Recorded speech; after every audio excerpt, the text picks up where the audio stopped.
Hello and welcome to the Final Fantasy Entertainment and Podcast Network, Final Fan TV. Today we have a very exciting guest. We are talking to the lead recording engineer of Final Fantasy VII Remake and Final Fantasy VII Remake Intergrade, Justin Kozonis. What's up, man? How you doing?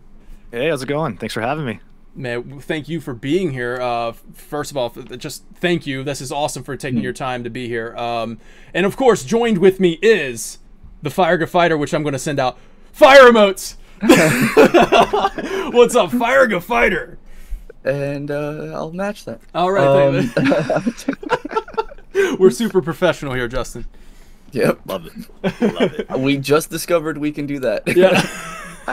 And I am the warrior of hype, Daniel, and let's get right into this. So let's go right into the interview here. So from my understanding, the lead recording engineer is responsible for ensuring that the equipment is working properly, the voice talent is captured clearly, having each take readily available for review, and many other tasks that are essentially, from what I understand, the backbone holding all of this together. So before I even ask the question, I do want to just once again say thank you for your time, for spending that with us. I do really appreciate that, man, for you coming on here. It's really exciting for us personally because we're really just fascinated by all aspects of game design, and to be able to speak with somebody who brought, helped bring Final Fantasy to us. It's just an amazing honor. So thank you. Yeah. All right, so please feel free to be as detailed as possible when giving this answer because, like I said, we love it. We want to hear all about it. So the day-to-day routine, the monthly deadlines, the trials, the victories, all of those things. Could you explain your role and responsibilities as the lead recording engineer for Final Fantasy VII Remake? So basically, there was like 4 other engineers on this game, I think. 3, 4, 5, maybe 5 others. I don't feel like counting, but no, we all had the same responsibilities. It was just, you get to the studio 15 minutes before the session kicks off, at least. Talent, you prep your sessions, get it ready to go, get the director situated. Everyone gets their coffee, their drinks, water, snacks, whatever. Nice. And then when the talent shows up, you greet them, bring them into the booth, make sure they have everything they need, water, tea, anything, and then mic them up, and then just get a good sound. And, usually we spend the first 5-10 minutes dialing the sound, making sure we're matching if we've already recorded before. Or if we're getting a new sound, then we just go for the best sound possible. Yeah. I mean, in 15 minutes, man, you see how it was just to get the stream started. We had a hard time. But that's it's a first-time thing for me. It takes a while, but... Yeah. All right, well, that's awesome, man. So, man, that's a lot to do in 15 minutes. Yeah, so...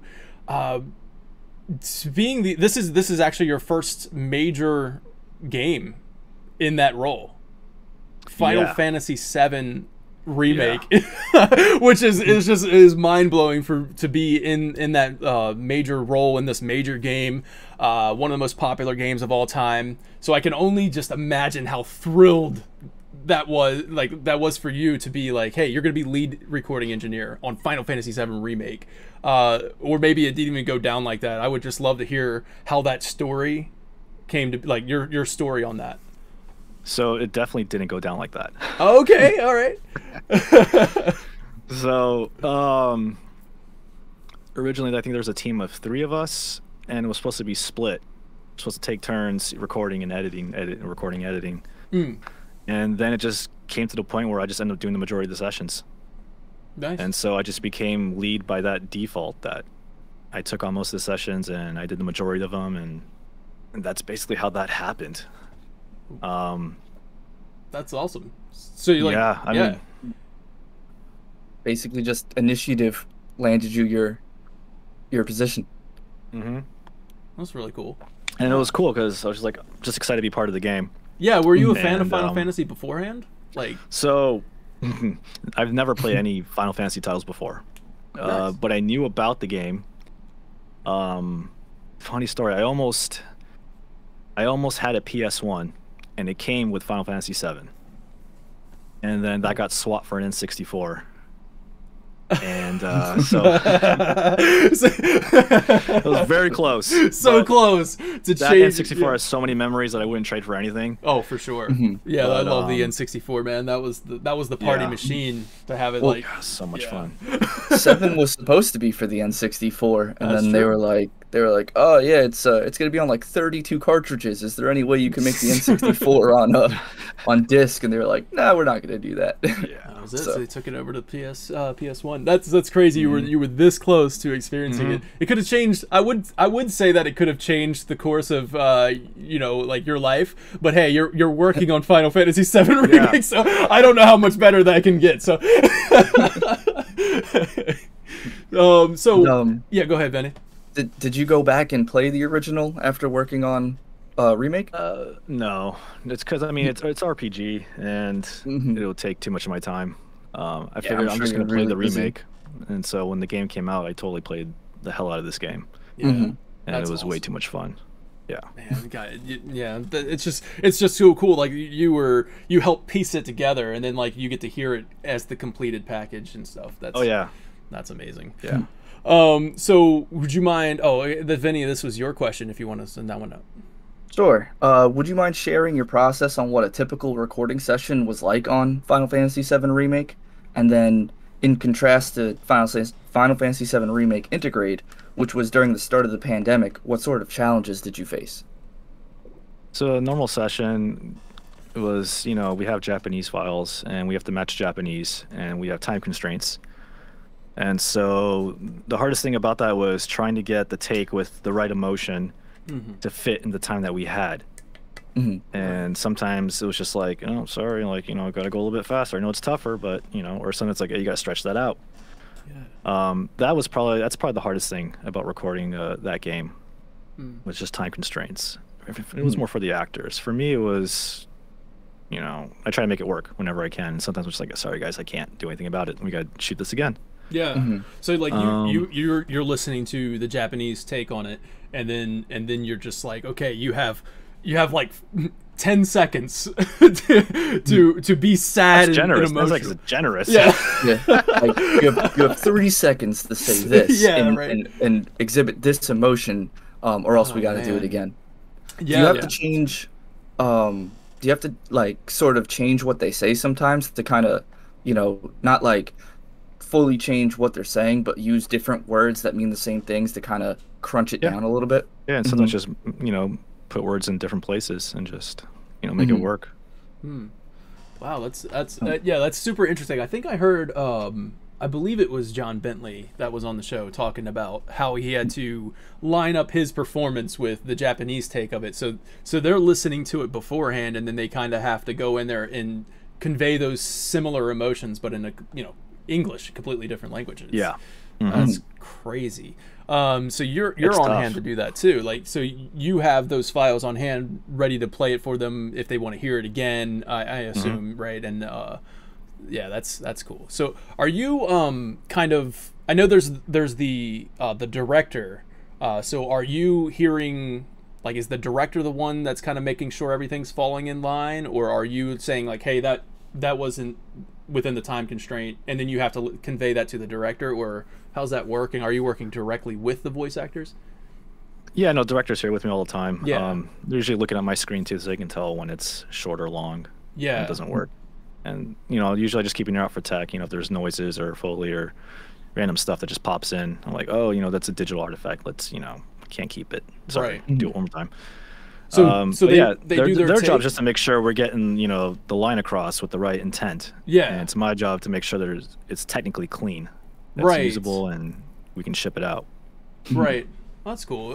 So you're like, they do the take, you listen to it, and then you have to tell them like, hey, good or no. Yep. Yep. Awesome. So And, how did the pandemic affect your process with this? oh yeah. So, toughest thing about that was during the start of the pandemic, we were restricted to only record one actor per booth per day. So, we wired up the studio in a way that we had like 5 booths ready to go. Oh, So wow. that was probably the toughest thing was miking them up because Could only be in the room with them for a certain amount of time, and they had their masks on. I had my masks on. I had like a face shield, and we had to go in and I had to literally just guess where they're going to be reading. Yeah. And then so I set them up, go back into the control room, start recording, and I'm like, okay, let's just get the sound. And then I'm like, oh, I need to go back in there and adjust the mic. And then that's a whole like ordeal to go back in. Yeah. Oh man. So you said that there was only one person per booth. Is it like ever a scenario when it wasn't the pandemic where you had multiple people in one booth like recording their lines together? No, there was always one person in the booth, but it's just, usually, before the pandemic, it was, person comes in, they record their lines, they leave, next person comes in the same room. That was it. It was just tough that, yeah. Okay. It's tough recording people in different rooms.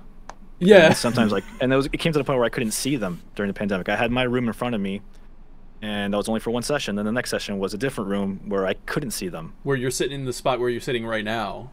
Yeah. By the way, everybody, he's in the studio right now, which is really cool. I got some pictures I can share of how that, the remodel and everything. I'll bring those up in a bit. Did the remodel happen before or after? It was happening. Two rooms were done before Intergrade. Oh wow. Okay. And this Studio B was still being remodeled, but the booth was ready enough to be used. Yeah. So you had we just learned that these actors are not even in the same room. Some of them have not even met before, like when working on Final Fantasy VII Remake. So I like to think of you as like this anchor. You know what I mean? Like you're the anchor speaking directly to these voice actors to link them together to make it feel like they are in the same room. Which you have to have that. You have to make sure it's even. If they're in a different room, it has to sound like they're in the same room. Like if they're in a different booth. Yeah. So like I guess I would just love to if you could go into more detail on like how that works to make sure everything's cohesive. And do you actually? I guess one other thing. I like say like John Bentley goes into the booth before Britt Baron, and he records his line and he's talking directly to Tifa. One thing that I was kind of curious, is there a storyboard that he's just reading? I know we said we got the Japanese lines, so maybe we're just kind of going off the Japanese lines. But do they get a visual? Do they get to hear John, like does Britt get to hear John Bentley's performance rather than to like kind of react to what he said? Yeah. Is there something like that? It depends. Sometimes they just go in where no one's recorded yet, and so they get context and they can see the lines before what Tifa's saying. If we do have the lines, I'll play it back for them. They can play off previous recordings, and that's actually easier for them to play off that emotion. Yeah. And so they know where to go and what to do. Yeah, because I mean, if John's yelling at you, you can actually like respond to John rather than like listening to like, okay, the Tifa sounds like this in Japanese, so I have to. Now you get to kind of like play off of each other. That's cool. That's cool. And sometimes directors will read them in too if there's no previous audio, so they'll just play the part and read them and help them out that way. That's true. Okay, awesome. All right, it's very interesting to learn how all that works. So, let's see. I want to go to. So I imagine that you work really closely with the voice directors, as you said. They're in the same room with you at all times. So one of my questions for you would be: were you allowed any creative freedoms on this? So like, were you able to step in and kind of like say, hey, I think it should be like this, or anything like that, where you were able to say in the final game, hey, that's my mark. I left the my mark on how that was directed, type thing. If not, is there a particular moment in the game that you are most proud of contributing to? For most of the game, I pretty much just sat back and let the directors do their thing. Yeah. But there was one line. You guys remember the Butch? What's the other two characters? Are you talking about like the Three Stooge characters? Yes, Three Stooges, yeah, the Collapse Expressway. Yeah. I forgot all their names. It was like Butch, something else, and Burke and Beck. Yep, there you go. Awesome. So yeah, it's the due recompense line. Yeah. And when I first heard it with another actor, he was saying I think it was for Beck, And then like I was kind of semi not really paying attention, and I was like, oh, that sounded like something else in my head. I was like, hey, let's get a little clearer. So we got a little clearer. I'm like, okay, cool. And then when the really dumb character came in the record, I heard him say something in response to that line, and I was like, hey, I think it would be funnier if he said, do recompense. What? And so the writer's just like, holy shit, let's do it. And we took it as an alt, and then that made it into the game. That's amazing. So, That is awesome. a mark, man. That is a mark in the game. That's awesome. That's great. That's Yeah, that's my awesome. proud moment right there. That's a proud moment. Recompense. It's always great when So good. well, that's what makes it so good because it fit the character's personality as well. The butchering phrases and everything like that. Yeah. That's the kind of comedy I like when people mess up like things to try and sound like intelligent, and they say something like "do recompense." Do recompense. That's so great. I'm never gonna be able to hear it like any other way. That's Right. awesome. That's quite the mark you left on the game, I'd say. Yeah. Your own personal touch, in Yep. addition to all of the making everything sound amazing. I love that. Thank you for sharing that. Yeah. So I gotta ask this question because man, it's just crazy that like these performances that were given during Final Fantasy VII Remake, you get to work with such amazing talent. So they delivered these powerful performances, such as like Britt Baron as Tifa during the resolution scene. Yeah, John Bentley as Barrett after Platefall. Susie Young at the end, near the end of intermission. And just so many other like just very impactful moments. So I gotta ask you, man, what's it like being on the other side of the glass while, and like you said earlier, where you're just like, it didn't line up timing wise. Yeah, I can only imagine having to deliver that, like to say that's like, you can't do that again. Well, I make a strong effort to make it work first. So Yeah. Okay. Tifa's scene, I actually didn't record that one. Oh, okay. Because I remember watching it back when I was playing the game. I was like, oh, I don't remember this. I didn't do this. That's cool. Barrett's scene after the Platefall, I did record. Yeah. Yeah, no, that was a powerful scene, and you know, I saw John working to get that, and you know, and he was so great. Like it felt like it just came naturally to him. Yeah. I think I don't have any memories of that being tough, you know, getting to fit Japanese or anything like that, so it must have gone smoothly.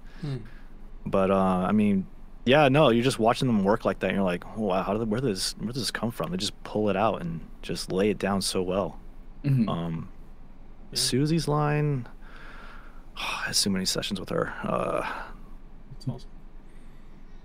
I don't really remember her Yeah. last scene, but she was great all around. Yeah. She was just great. Phenomenal performances, man. Now, Vinny, we have a question from chat. Do you want to bring that one in here, just Sure. because we're like on the topic a little bit? So. Sure. So Pulse of Life asks, what was it like to work with so many voice directors? Did it ever get confusing at times? They all had different workflows. So every time a different voice director came in, I had to adjust to their workflow. I think I worked with Kirk Thornton the most, and we have our own style and we have our own way we handle things. But once I learned their workflow, then I was like, okay, so just snap to this one, like, you know, record like this, act this way, do this stuff. And so for that, it was pretty easy for me because I've known Bob and Kirk for quite a while. And this was my first time working with Colette, and she is wonderful. And Keith Farley was also my first time working with him, and that was great. It was super chill. Yeah. I didn't get to work with Michael Sorich, but yeah, I mean, they're just all easy to work with. All great people. That's awesome. It's like I never really thought about that, but like, you know, working with so many different like directors, it's kind of like working with a bunch of bosses who all have their own way that they want things done. So like you as the as the lead sound engineer, you're like, okay, I'm working with this person today, which means I need to change. You know, they're gonna want it done this way and everything. And I'm assuming the better you work with them, the more likely, like, if they're working on a game, they're like, I want Justin in on this project because Yeah. he knows exactly how, you know. So that's being dynamic as you are is probably really, really good for your career to be able to be like, you know, I remember how this director wants things done, and that probably makes you a very strong asset in the industry. Yeah, it's all about adjusting. You have to adjust your workflow to match a director and keep them happy. That's the main thing. You got to keep the director happy. Also, on the flip side of that question, there is these guys are hilarious. They're great people. We've had many of the we're lucky to have had many of the cast on the show actually, and we've made moments of our own, which is it's just hilarious moments. We played Mad Libs. We've done so many different things, and they make us laugh a lot. So great people. So you had these powerful scenes. Now, was there a moment when somebody was delivering a line that was just that just made you laugh in the studio? Yeah. Yeah. Is there all one the that sticks out to you? No. I can't think of anything. I mean, there's some outtakes and stuff. Yeah.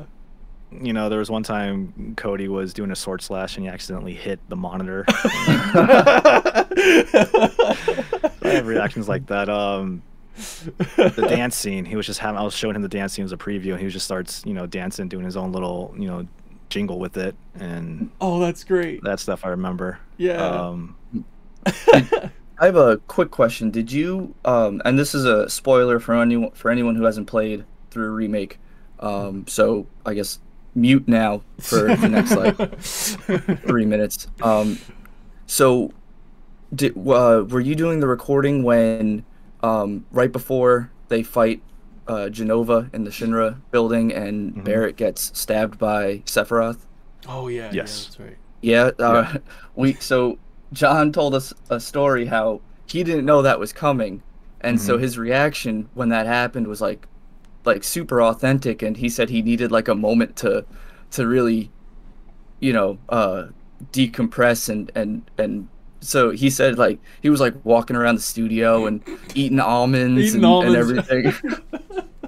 How was that? I think I remember the hat. I mean, I you just can remember imagine seeing it. the scene, and I'm just like, I turn around like, what the fuck is going on here? So you were I surprised don't by think it this too. is supposed to happen, guys. Hey, this one got in here. This is not right. Somebody was messing around. So Yeah, you so, were I mean, I was surprised by it shocked. too. We Yeah. were all shocked. We're like, what the fuck? Yeah.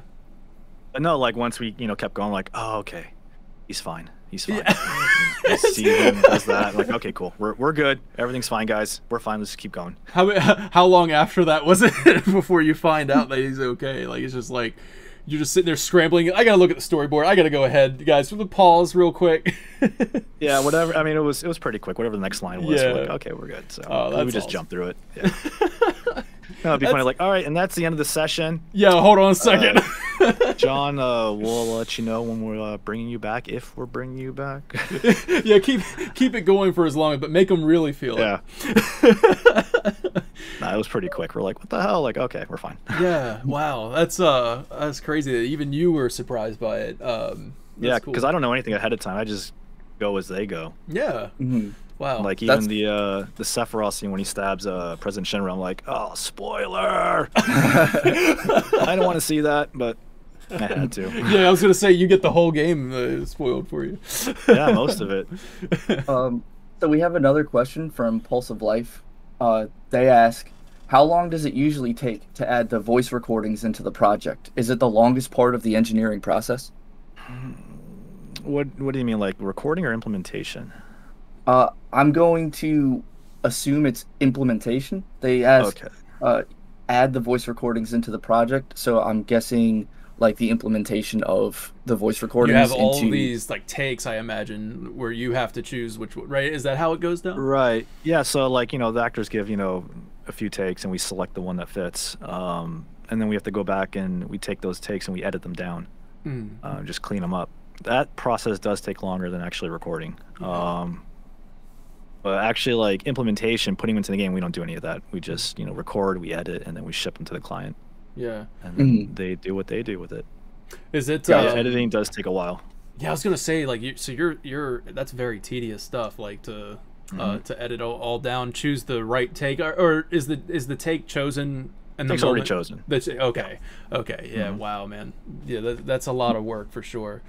And the take is chosen by the director, or are there takes and you decide like between like 5 of the best you think, and then you give them to the director so that he doesn't have to sift through hundreds of takes? So the client's in the room with us, and the director says, "Hey, this is this take is this take is that, this take is this. I think it should be this. Do you agree?" And the client will be like, yeah, let's take that one. That one's cool. Or the client will be like, I was looking for something a little more like this. And then we're like, okay, cool. And then director will ask the talent, hey, can you give me something more like this? The director's basically the liaison between the the client and the actor. Yeah. So whatever the client wants is what we're getting. Nice. Awesome. Okay. And then was there like a line of dialogue that didn't make the final game that you wish would? For a remake, maybe. I mean, like, this is probably a really tough question, just because you're sitting there and you get so many lines of dialogue thrown at you in the course of a day, and then you times that by the length of the sessions. So I'm sure, you don't even really remember what was what, but no, it's all a blur, man. Yeah. I do remember though, for Intergrade, there was a scene with I think it was, you guys played Intermission, the whole thing, or? Oh yeah, yes. Okay, I haven't played that game yet. Because I don't have a PS5. Oh man. Intermission, there was a scene with Roche, and I think there was like a couple kids around or something like that. And then Roche says something to the kid, and the kid is kind of just saying like he needs, I don't know what it was, but the context was, I was like, hey, let's throw in for the kid, let's let him say I need an adult, because Roche says something a little borderline to the kid. And so client's like, all right, yeah, let's do it. And I was like, yeah, it's not going to go into the game. And that didn't go into the game. I was going to say, I was like, I don't remember that. I need an adult. We've worked with Austin Lee Matthews. Oh, dude's great. And his energy is, he must be so much fun to work with, and he's so dynamic. He'll do whatever you want him to do, and he'll do it 100 times to make sure it's perfect. So he must be great to work with. That character is so flamboyant. It's just it's so much fun to record. Yeah, and he gets to play so much of that character because there's a lot you can do with it. Yeah, that's true. And it's and pretty I have much a blast him. recording him too. Yeah, it's pretty much him in the character form, I guess. Yeah, he did Mad Libs with us, which was just insanely funny. Like he did it in Roche's voice, so we took a line from oh, that's cool. Yeah, and then he was like, "I'll see you at church, you son of a gun." That's good. We have a question from Leaked. Was there a particular moment during the entire production that you were most excited to work with? Were there any particular scene? Was there a particular scene or scenes that were really fun, or something that you were looking forward to? The first scene in the game, Mako Reactor. Oh, definitely. Yeah. That's what you were most looking forward to, or that was the most fun? That was what I was most looking forward to. What was why was that like the one though? I'm kind of curious, just because like I know that you hadn't played the original before. So from that kind of standpoint, from working on the game and stuff, like why was that the scene you were most looking forward to? Just because it was the first scene in the game. Yeah. Everything's kind of getting established there. And yeah, I didn't know the game, so I was like, this scene looks really, really fucking cool. And plus, it's the music. I love the music of that. Yeah. Chills, man. Yeah, I get chills every time I see that. So, like, I know with, like, certain movies and everything, like, sometimes the first scene isn't the first scene that's filmed, but I'm assuming that this was probably the first part of the game that was constructed. So, like, this is, like, probably the most a crucial part for sound engineering, making sure like the way that they act in the beginning is how they're going to have to act throughout the entire game. So everything established at this point, like how you want the characters to sound, and their personalities and their nuances. So that's like And you're the like sound of it in general. Yeah. Like, right.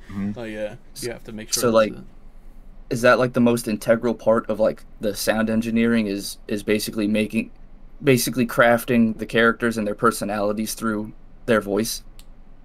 Yeah, I mean that's mostly all director right there. Yeah. I'm just there to make sure they sound good. Yeah. Well, so on that side of things though, so like I imagine like the very first session, you have to make sure that you have established the sound, right? Like how's that process? Like, so you have to make sure you have established what this game is going to sound like the recording of the voices and everything. And and if you get it, like, I mean, I guess you could go back and tweak it or whatever if you've like discovered later on, you're like, oh, I could have done this better or something like that. But I guess I imagine like the very beginning, you have to make sure you work really hard on making sure everything sounds exactly the way you want for the rest. Yeah, of we take the most time to make sure the voice is where we want it. Placement, quality, tone, everything. I was in the first session, but I wasn't recording the first session. Okay. So I just sat back and watched everybody work, and I was like, okay, so that's how we're doing things. Perfect, you know. Nice. Just absorbing it all in. Yeah, just watch and learn, absorb. Nice. Okay, and so we asked that. Basically, that was a question from Leak, the core memory from development, which I imagine. Well, I mean, was there like a memory that just stays with you, like even to this day, like something that happened during this whole course of development? It doesn't even have to be like maybe you went to a convention or what, but anything during the course of development. Yeah, tons of memories. A lot of fun. You know, we had like a little mini after party when we finished the last session, which was cool. During the sessions, you know, just hanging out with the talent, talking with them, you know, hanging out with the directors, you know, pulling little Halloween pranks. That was fun. Oh, please do tell. Oh, if you we had little Halloween, you know, critters lying around the studio, and so I grabbed a fake cockroach. Oh, shit. And I put it right on the talkback of the director, right on the button.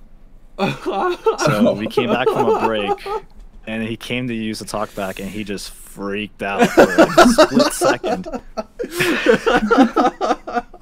It just looks like, oh, you fucker. I'm like, and I'm dying. I'm like, yeah, man, that was too good.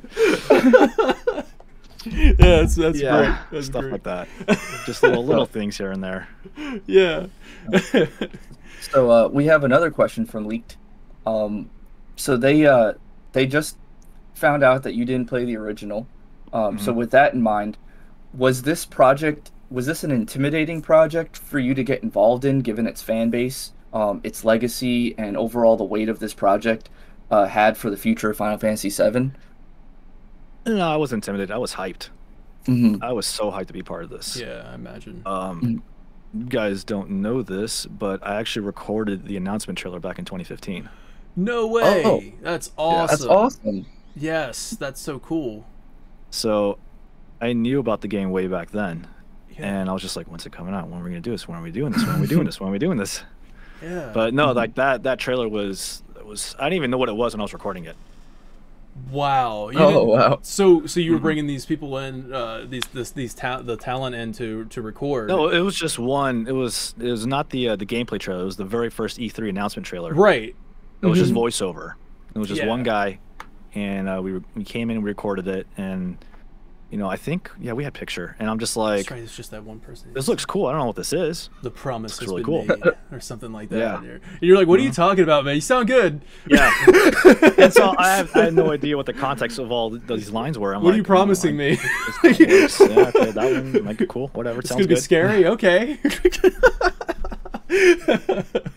Oh, that's awesome. Yeah, and then like it was, So, yeah, it was like- several years, but it's like, what was that thing that I just I did, and then it was revealed at 2015, which honestly was one of the greatest moments. Like Oh yeah, in like gaming, the man. reactions on YouTube and everything. Yeah. I was one of them. That's for sure. I called Yeah, my a mom. great one. I didn't even know what I didn't know what to do. Yeah, I was like, Yeah. oh, cool. They're That's what it was. doing it. All right, sweet. I'm like, I hope I get to work on that someday. Yep, and look, you did. And yes, you did. Yeah. Yeah, you've been with Skylark Studios. This is the studio that you're in, right? Yeah. So you've engineered a few sessions, even with like Kingdom Hearts Melody of Memory is one of them. I think I saw you say you did a few. And has there been any other like Final Fantasy projects? I mean, seeing how like back in 2015 you were doing the announcement trailer, so. Yeah. I did some for Dissidia NT. No, nice. I think I did most of the DLCs too. I definitely did a few sessions here and there because I was a full-time at a different studio at the time, so I was just kind of like moonlighting at Skylark for that like I think 1.5 to 2 year period. So yeah, Dissidia I did a few sessions. I remember I think I did a Kefka session, a couple Kefka sessions. Oh, nice. So that was like, I was like, oh, this is cool. Yeah. God, who else did I do? I forgot who else I did, but I know for the DLC I did, Snow. I did half a Tifa. I did Yuna, I think her name was. Yep, Yuna from Final Fantasy X. Yuna. Yeah, and if there was Garland, I think Garland was the other one, the other DLC. Nice. Yeah. Wow, that's awesome. So doing that, yeah. Yeah, and then also I did a little bit of KH3, and a little bit of the DLC for that game too. What was it, Remind? Yeah, Remind. Remind, Other Square projects. That might be it. I'm trying to think. I think that might be it. That might be it. Yeah, that's awesome. Yeah, that was really cool. Yeah. Stuff. Yeah. so it seems like Square Enix like works pretty closely with Skylark, which is awesome. Seeing a lot of their stuff. I even saw. I think it was. I don't know if because I don't know for sure, but I think Advent Children was also with Skylark. But that was way back. Way before me. Yeah. I was probably somewhere else in Sherman Oaks. Well, they've definitely had a long working relationship with them for sure. So we got Pulse of Life asking how it was working with Tyler Hoechlin, which is Superman. Must be Hecklin. Yeah. Hecklin. Oh, thank you so much. Thank you so much for correcting that. I hope if we ever do get so lucky to have him on the show. Now I know it's Hecklin. Oh my God. I thought Hotchlin too, because I was like looking at his last name and I was like, oh, I think this is how you pronounce it. That's how I was gonna pronounce it. Did you get to work with him? Yes. Actually, I recorded his audition. Oh, cool. Auditions, that would be a fun one to hear. Like, how can you talk anything about like auditions for the game? I don't know if I can, so Okay. I'm not gonna say much. Fair. But no, he came in and he came in, auditioned, and then he got the part. And yeah, he came in his first day, and we're just trying to dial the sound in. Yeah. And but no, he was a class act, wonderful person to work with, totally cool. He was always down. He always wanted to get it right. He put the work in. Yeah. So it was great. It was easy. It's always great when you have actors come in and they're just ready to lay it down. And they'll do whatever it takes to get it right. Yeah, that's awesome. And it was We We have a question from Chase Summers. Nice. Which character left the greatest impact after finishing the project? Ooh. Character or actor? Probably actor. Probably their performance. Yeah. Let's go with like character and actor, like the whole thing together. I don't you don't want to put anybody on the spot, right? Like Yeah. That's tough. Yeah. Is there a character or a scene? I mean, like I saw like transformations from actors coming in their first day. Yeah. And seeing how like they're like kind of like nervous and not sure, and then end of the project they're confident and they got it, and that was great to see. I mean, really, that's kind of it. I mean, that's a tough question for me. That for someone that doesn't really just it's a job, and, right? Yeah. I don't know. That's fine. That's fine to answer. That is a really tough question to answer. So that's definitely fine. How about you? Everybody left a great impact.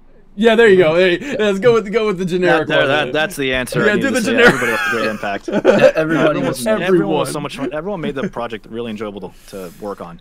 Yeah. So, all the actors, all the cast, it was great. How about you? How did you feel? You've since, like we said at the beginning of the show, this is your first major game as the lead engineer, recording engineer. Did you feel like you came out of this learning, like you learned something, or is there like a development moment for you, like as a person, as in this role?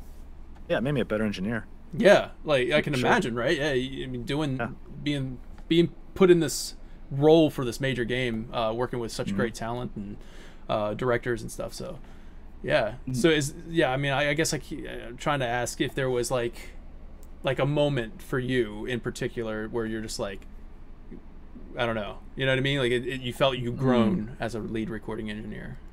Probably when I started Intergrade. Intergrade. Yeah. Like after Remake was done and we started Intergrade, I'm like, oh wait, yeah, this is coming a little easier now, and other tricks I can try and do this stuff to make things work faster. It's all about efficiency. Yeah, exactly. You want to get it done as fast as possible, but as best quality as possible too. All right. And learn how to do that better. So definitely. So now that you say you feel like this has helped you become a better sound engineer, and you talking from earlier, you grew up playing video games and everything. Is there a project, like a favorite video game from your past, or something, like if they were to make a remake, you'd be like, I have to be on that project, or Star Fox 64. Hell yeah! Nice. Nice. You get to have that first person come in and it's like, do the barrel roll, man. Do a barrel roll. Do a barrel roll. That was a great The one. most satisfying recording you've ever done. Do a barrel roll. That would make me so happy. All right, well, I think that wraps up our questions. So if anybody in chat has any questions, please fire off right now. We're actually going to kind of close out the show a little bit. But Justin, I wanted to see if you had any closing thoughts, anything that you'd like to say. Oh no, it's just like thanks for having me on. This was fun. Man, yeah, I don't think I've ever done like an interview like this or any type of interview for Final Fantasy or just a podcast in general, except one time with my buddy, which was just like us drinking beers and bullshitting. Oh, we could have done that. We could have done that. What are we doing? Well, thank you. Early so for much. me. Oh yeah, that's you true. guys are East Coast. I'm like, that's true. West Coast is. It's not even lunch yet. Well, that's why they invented mimosas and Bloody Marys. Yeah. Yeah, we've done that. Well, we're honored to have you on the show, and there's so many people that go into making these games, and to spotlight you, a recording engineer that is bringing this. So I mean, like, hopefully people who are watching this, who may not know who a lead recording engineer is for gaming, gets, to a little insight on what that is about and how, integral that is to the game process, so it's, everybody deserves the spotlight, and I'm so happy that you came on the show to share your stories and stuff like that. So thank you so much. Absolutely. And of course, thank you. Through doing this podcast, I'm always learning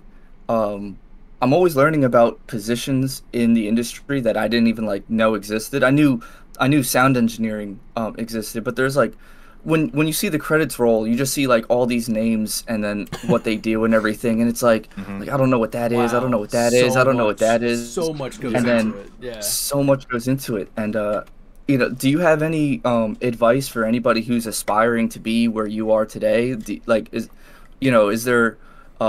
Is there things that you wish you knew that you know now? Just any advice for people who are watching this and they're like, I want to be where Justin is today. Just learn your stuff and grind. Grind. The RPG way. Sometimes you have to get a little bit lucky too. I mean, I got lucky that I was here at Skylark. It's just because I was working at a studio at the old Skylark building. We were across the hall. I was working for this company called Postmodern Edit, I think. And we were doing a lot of, over there we did foreign language dubbing for films. And so I started my career for the first probably like 5 or 6 years. I was just doing almost only foreign language films. So I never worked with English voice actors. Oh, wow. Yeah. And so eventually I got to that job, and then that job ended up closing down that studio. And then Skylark was across the hall. And I knew Skylark did video games, but I never like researched it and, you know, actually knew what they did. And then, you know, Rita, who's the owner of Skylark, she asked the manager at the studio, is like, can you recommend an engineer? Because she needed one. And so I got recommended, and that's how I fell into Skylark. Just luck. Right Yeah, there. not luck, man. That's putting in the hard work and making yourself. Yeah, but also lucky that I got to that place Yes, right true. there, just across the hall. For sure, man, for sure. I think that goes with everything in life. A little bit of luck will take you a long way. Yeah. The hard work and then that little bit of luck. A little bit of luck. Look at us talking to the lead recording engineer of Square Enix, you know, or Right. Final Fantasy VII Remake. Amazing. A little bit of luck. We have one last question before we close out for Impulsive Life. They say, it's nice to know that the client was present during the recordings to make sure everything was right. Was that ever stressful at all to have the client there with you And as well? by client, you mean like actual like a Square Enix rep? Yeah. Yeah. Probably the first couple of weeks there was like 2 of them. That was a little stressful. But then I got comfortable, and you know, once I knew that they were comfortable with me working, then it was just easy. But no, after that, it wasn't really stressful at all, them being there, because it was a really like easy atmosphere, easy going. We were able to joke around and you know, blow off steam and stuff. So it was great. Was it always the same rep? No, there were a couple, I think. Yeah, there were a couple in town. I mean, it's nothing like you asked me about the difficulty of Intergrade, which I forgot to mention, because during the pandemic, they didn't actually come out. They were all on Zoom listening in. So that's right, yeah. that's what made that part tough, was not having the client in the room with us. It's actually better that way. Yeah, to have them, Yeah, because then they can react right as they hear the line. You know, in Zoom, like, you know, they hear there's a delay. There could be like little, you know, dropouts here and there, and they got to play the line again. So having them in the room is actually preferable. I'd rather them be here with me than on Zoom. And it just makes recording easier because, you know, they're here, they know what they want, so we get what they want and we keep them happy, and that's the way I like it. Yeah, I mean, that sounds like hands-on for sure would be better. I mean, we talked a little bit before the show. I mean, like, this is completely off topic of Final Fantasy, but you play guitar and you like metal music. What's your favorite band? It's all in my mood, man. All depends on my mood. So true, right? People ask me that. Like, I have my favorite band, but it like fluctuates sometimes. But I have my favorite band, and then after that, it's just like, man, it depends on what I'm feeling that day. Yeah, it's usually for me, it's like a mixture of like, you know, 3 bands that I'm like, this is my favorite, and then like at another time I'll be like, wait, no, this is my favorite. But it's usually like Tool, Breaking Benjamin, Linkin Park, or Lamb of God. And I know it's like, but it's all like what I want to listen to in that moment. Sometimes I'm not in the mood for Lamb of God. Sometimes I want like off-key signatures from Lamb Tool. of God. You know? So what about is you, it okay Justin? if we sneak Oh, in? yeah, I want to hear his favorite band. This is a very important question. I want to.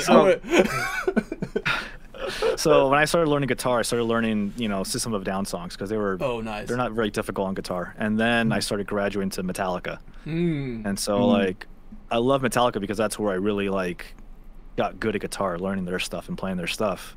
And my first, I guess, professional live show was actually Summer Sanitarium 03. Ooh. So seeing my other favorite bands was what's it called? It was Metallica, Linkin Park, Nice. Deftones, and It was Limp Bizkit and Nice. Mudvayne. God, this sounds Nice. this sounds like a 2003 concert, baby. I love it. That's Right? that's Yeah. the best. That's the best lineup right there. Yeah. It was a fun show. I bet I remember so. Limp Bizkit was getting stuff thrown at Fred Durst was getting stuff thrown at him, drinks and stuff. And I can't remember if he ended his set early or not. But Linkin Park was definitely like one of my favorite bands back then, and too. they still are. Yeah. That was just such a great lineup and great show. And yeah, I'll never forget that. And then, metalcore band stuff, Love, Killswitch Engage. Nice. Yeah. One of my all-time favorites, All That Remains. I actually got to open up for All That Remains with my band at the Whiskey. Whoa. That was a few Oh, years really? ago. Yeah, That's cool, man. that was a fun show. That's fantastic. Yeah, I like Yeah. all those bands that you listed are great. They're all my music set. Yeah, I mean, the Square Enix posted a thing. It was like, Jack from Stranger Paradise is listening to music to get hyped for the boss fight. And he's listening to your music, and what is it? And I was like, I wrote in there, and I said it's definitely one Advent, One Winged Angel is the number one, and then after that, sometimes you're the hammer, sometimes you're the nail, A Day to Remember. Right, that. And then I had Face to Face, Seven Dust, To the Pain, Non-Point, I'll Make Love to You by Boys to Men. And nobody's reacted to it. It's like, man, when you feel like you made something funny and then nobody reacts to it, you're like, okay, well, cool. I mean, should I take it down? Right. But you had a question from chat. Well, so there's two more questions. Justin, is that okay with you? Do you have time? Yeah. Okay. So we have from Leaked. Do you have any tips on how to get your foot in the door? Any particular resources or places to look? That's a good question. And Leak Question. was on the show last week with Jason. Man. If you can, like internships is one way to get started, get your foot in the door, get people to know your name. I mean, that's how I started. I got an internship at the very first studio I worked at. Was like a, studio in the back of someone's house doing these foreign language dubs. And it was funny because I was sitting in watching the other engineer, work, and he was teaching me how to do it. And the very first paid job I got was because he had to leave. And so I had to take over for like, a couple hours or something. And that session that I took over for, the director was actually Bob Buckles. And so I worked with Bob, and I guess it went smooth enough. And then I never saw Bob again until I went to Skylark.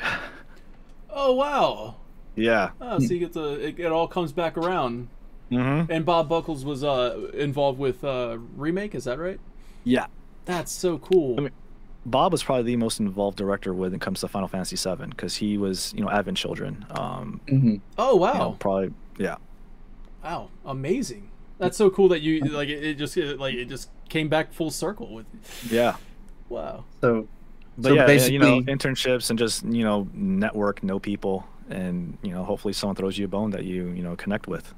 Yeah. Yep. Because it happens, So- people just hit you up and they say, hey, can you do this? Can you work for us? And, also having a good LinkedIn resume, that's actually been weird, but yeah. So basically, internships, look for things internship wise, learn your craft, really grind it out, and learn how to be proficient in it. And then once you're interning, just kind of advertise yourself, right? Just network and sell yourself as somebody that they want to work with. Yeah, and always be ready to go. Like whenever you're called, and you just got to be able to do it. Nice. And then our last question is from Pulse of Life. Were there any Japan reps involved, or was it Square North America only? Japan. Japan. Oh, okay. Nice. Yeah. That makes sense, I guess. But yeah, it's like Yeah, it's their game. yeah. So I Yeah. want to make sure this is lining up. Well, Yeah. I mean, because they're also doing the game in 3 other languages. They were doing it in French, Oh, German. wow, that's right. Yeah. Was it just 2 other languages? Oh, well, Japanese. So it was just more than just English. Yeah. Mhm. And, that's got to be tough, trying to keep everything in line to make sure all the intent and all the, translations and everything are going smoothly and the way they want it. Yeah. So Leek says thank you so much, Mr. Kozonis, for the advice. Really, he's trying to get into voice acting, so he definitely appreciates that. Voice acting. Yeah. Holy Chocobo. There you go. I threw it out for you, man. Leek was on the show last week, and he said he recorded like 11 minutes of a line for Chase Summers. It was Holy Chocobo, 11 minutes. Have your pick. Justin's like, man, this is what I'd have to go through. I'd have to listen to all 11 minutes to make sure it all sounds good. But there it is, man. I think this has been fantastic. Thank you so much for being on the show, answering our questions, Justin. Yeah. So we're gonna close out the show right now. So thank you everybody watching. Thank you for your questions, and yeah, this has just been really great for us, man. Thank you so much, Justin. Yeah, dude, my pleasure. Thanks for having me. All right. Oh, absolutely. I'm gonna go ahead and end the stream right now. Thank you guys for watching. We'll see you next week.